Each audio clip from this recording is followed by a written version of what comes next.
దివ్యాంగుల సంక్షేమం ఆత్మవిశ్వాసం పెంపొందించేందుకు రాష్ట్ర ప్రభుత్వం ప్రత్యేక చర్యలు చేపడుతోందని తెలంగాణ దివ్యాంగుల కార్పొరేషన్ చైర్మన్ ముత్తినేని వీరయ్య పేర్కొన్నారు.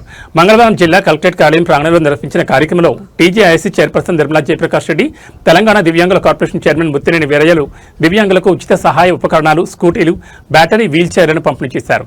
ఈ సందర్భంగా 30 మంది స్కూటీలు, 15 మంది లబ్ధిదారులకు బ్యాటరీ వీల్ చైర్లు ఉచితంగా పంపిణీ చేశారు. ఈ సందర్భంగా ముత్తినేని వీరయ్య మాట్లాడుతూ ముఖ్యమంత్రి రేవంత్ రెడ్డి నాయకత్వంలోని రాష్ట్ర ప్రభుత్వం దివ్యాంగుల సంక్షేమానికి అత్యంత ప్రాధాన్యత ఇస్తోందన్నారు.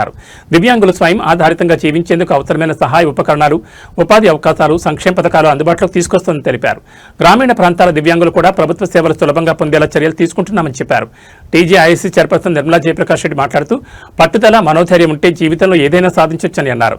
దివ్యాంగులు సవ్యాంగులకు దీటుగా అన్ని రంగాల్లో రాణిస్తూ తమ ప్రత్యేకతను చాటుకుంటున్నారని కొనియాడారు. లక్ష్య సాధనకు కృషి, ఆత్మవిశ్వాసం ఎంతో అవసరమని చెప్పారు. దివ్యాంగులు తమలో ఉన్న ప్రతిభను వెలికి తీసుకుని సమాజంలో గౌరవప్రదమైన స్థానం సంపాదించుకోవాలని సూచించారు. ప్రభుత్వం అందిస్తున్న అవకాశాలను సద్వినియోగం చేసుకుని విద్య, ఉపాధి రంగాల్లో ముందుకు రావాలని పిలుపునిచ్చారు. తాను స్టాఫ్ నర్స్గా పనిచేసిన రోజుల్లో లెపర్సీ వార్డులో సేవలందించిన అనుభవాలను గుర్తు చేసుకుంటూ చేసే పనిలో సేవాభావం, నిబద్ధత ఉంటేనే నిజమైన సంతృప్తి లభిస్తుందని పేర్కొన్నారు. జిల్లా అదనపు కలెక్టర్ పాండు మాట్లాడుతూ దివ్యాంగులు, సీనియర్ సిటిజన్స్, ట్రాన్స్జెండర్ల సంక్షేమం కోసం జిల్లా సంక్షేమ శాఖ ప్రత్యేక కృషి చేస్తుందన్నారు. వారికి అత్యుత్తమ సేవలు అందించేందుకు అధికారులు సమన్వయంతో పనిచేస్తున్నారని తెలిపారు. ఈ కార్యక్రమంలో గ్రంథాలయ సంస్థ చైర్మన్ అంజయ్య, జిల్లా సంక్షేమాధికారి లలిత కుమారి, జిల్లా వైద్య ఆరోగ్య శాఖ అధికారి డాక్టర్ వసంతరావు, షఫీ, నరసింహులు, రాయకోట్ నరసింహులు తదితరులు పాల్గొన్నారు. మహిళా శిశు సంక్షేమ శాఖ మరియు వయోవృద్ధుల కోసం అందరికి తెలిసిపోతుంది.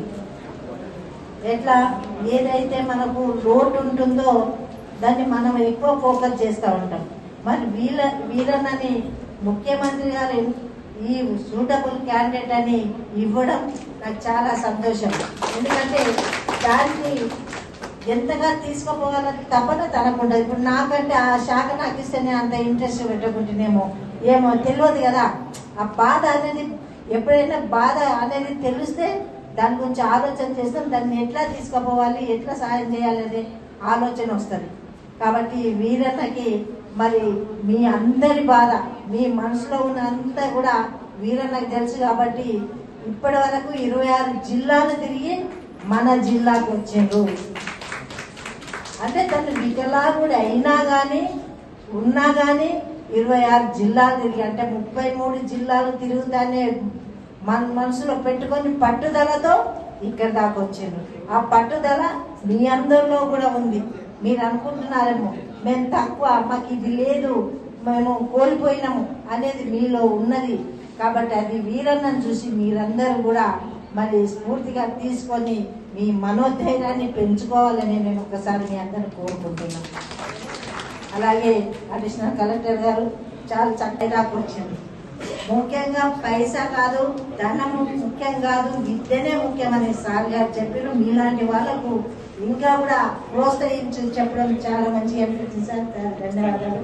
అలాగే లలితా కుమారి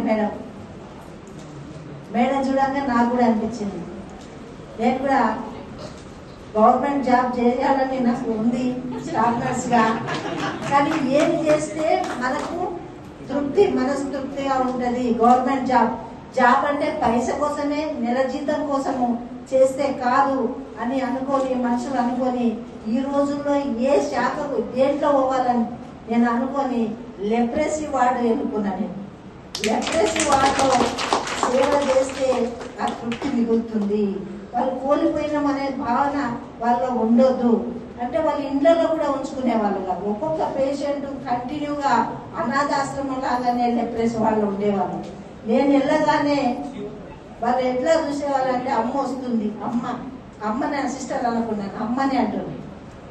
వాళ్ళకి కావాల్సిందేంటి, ఇంత కడుపు నిండా అన్నం పెట్టడము, వాళ్ళకి కావాల్సింది తీసుకెళ్తే అమ్మ వస్తుంది ఏమో తెస్తుంది అని ప్రతిరోజు కూడా ఎదురు చూసేవాళ్ళు.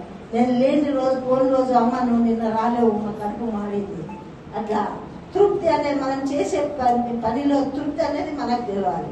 ఎదుటి వాళ్ళు చెప్పే కంటే మన సాక్షి, మన మనసు ఒప్పుకోవాలి. ఏంటంటే మనం చేసేది కరెక్ట్, మనం చేసేంత సేవ మనం చేస్తున్నాము, ఆ రిజల్ట్ మనం చూసినప్పుడు చాలా సంతోషం అనిపిస్తుంది. కాబట్టి వీరన్న ఇప్పుడు అడిషనల్ కలెక్టర్, అట్లాగే మా షెఫీ ఎంత యాక్టివ్గా తెలుసా, నేను అనుభవంతో చెప్తున్నా, చాలా యాక్టివ్ అనేది. ప్రభుత్వం కానీ ప్రజలు కానీ ప్రభుత్వం అన్యాయం చేస్తే ఖండించి మనకి దాన్ని బయట ప్రజలందరూ తెలిసే విధంగా చెప్పి ఉంటుండే అన్నింటిలో. కానీ అనివార్య కారణాల యాక్సిడెంట్ వల్ల మరి స్పైనల్ కార్డ్ దెబ్బతినడం వల్ల ఈ స్థాయికి వచ్చినా కానీ మంచిగుండి ఈ స్థాయికి వచ్చిన ఆయన పట్టుదలతో 10 మంది సేవ చేయాలని మొన్న 13 మరి బ్యాటరీ వీల్ చైర్స్ ఇప్పుడు ఇవ్వడం జరిగింది. నా చేతుల మీద చెప్పి నేను చెప్పిన ఇట్లా ఎక్కడి నుంచి వస్తున్నాయి పరిశీలన అంటే ఏదో విధంగా ప్రయత్నం చేస్తున్నా నా లాంటి వాళ్ళు బాధపడద్దు, వాళ్ళకు నేను సేవ చేయాలి అనే ఉద్దేశం. కాబట్టి మీరు కూడా అట్లాంటి సేవలో ఉండి మరి ప్రజలకు మీ వంతు కూడా కృషి చేయొచ్చు. మీ మనసులో మరి బాధను పోగొడితే ఇప్పుడు ఈ అమ్మాయికి